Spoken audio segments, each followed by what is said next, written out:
Rent control and market tightening. What this means for the coming 2019 market? Stay tuned to this episode of Market Watch. I promise you, it'll be worth it. Good day, Toronto. Welcome to another episode of Prime Property TV. This week, we'll be going over the numbers of November that just came out yesterday and what it means for the coming 2019 year. Now, if you guys haven't already, make sure you smash that like button and subscribe to Prime Property TV, the channel, because it'll help spread our team's message out there of helping average people create wealth with real estate. Very much appreciated, guys. Thank you. So, how do we look after the November numbers? Well, with the November numbers, it looks like the market is basically tightening up as a whole. All of it. This means that prices are increasing slowly and inventory is slowly decreasing. Now, we're kind of at that point in the market where, in my professional opinion, we have stabilized from what I would call the roller coaster of the last 18 months of like the stress test and the foreign buyer's tax and all that other stuff that came in, including rent control. So here are, guys, the numbers. Prices in the 416 are up 4.85%, in the 905 up 2.44%, and in the total all of GTA, we're about 3.54%. Now, we're comparing 2017 November to 2018 November numbers now because we're a lot more stable. So what does this tell me? We have very steady price increases. As an investor, I'm fairly happy to see this because although double-digit increases are spectacular for our portfolio, it's not sustainable and unhealthy. So that's why when I look at this is great. Although, I mean, keep in mind, it is just November. So now let's look at the number of sales. In the 416, we're down 13.41%. In the 905, we're down 15.53%. And in all of GTA, we're down about 14.67%. You can see that despite prices going up slightly, the number of sales actually has gone down from last year, quite significantly, if you ask me.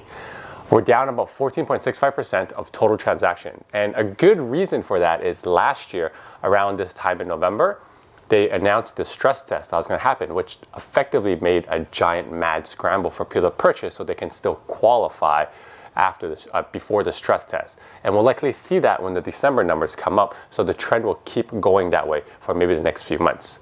So prices up a little bit, despite sales coming down slightly, which means market is tightening. Another set of numbers I believe are useful for painting a picture of the market will be months of inventory. Again, this is basically the inverse of sales to new listing ratio that I've been talking about for a while, but I've been told by a few of you guys that the months of inventory is easier to understand. So moving forward, I'll just use this metric instead, okay? Thank you guys for the feedback. Again, guys, I'm gonna repeat, just in case this is the first time you guys are tuning in, a balanced market is 5 to 6 months of inventory, normally in the world. But in Toronto, we're so used to low months of inventory that when we see 3 to 4 months, everyone's like, oh my God, a crash. So take that into consideration before you react to the next stats I'm about to show you, okay? And until I see a huge spike in inventory and pushing the months of inventory over 4 months, I really don't see a drop in prices overall. So months of inventory in 416, 1.19. Months of inventory in 905, 1.8. And overall, 1.685. Yeah, it's very, very low despite me setting you guys up for expecting really high, right? So all across GTA, the months of inventory is incredibly, incredibly low. Now, I'm going to introduce you guys next to a derivative stat that I've been tracking personally myself.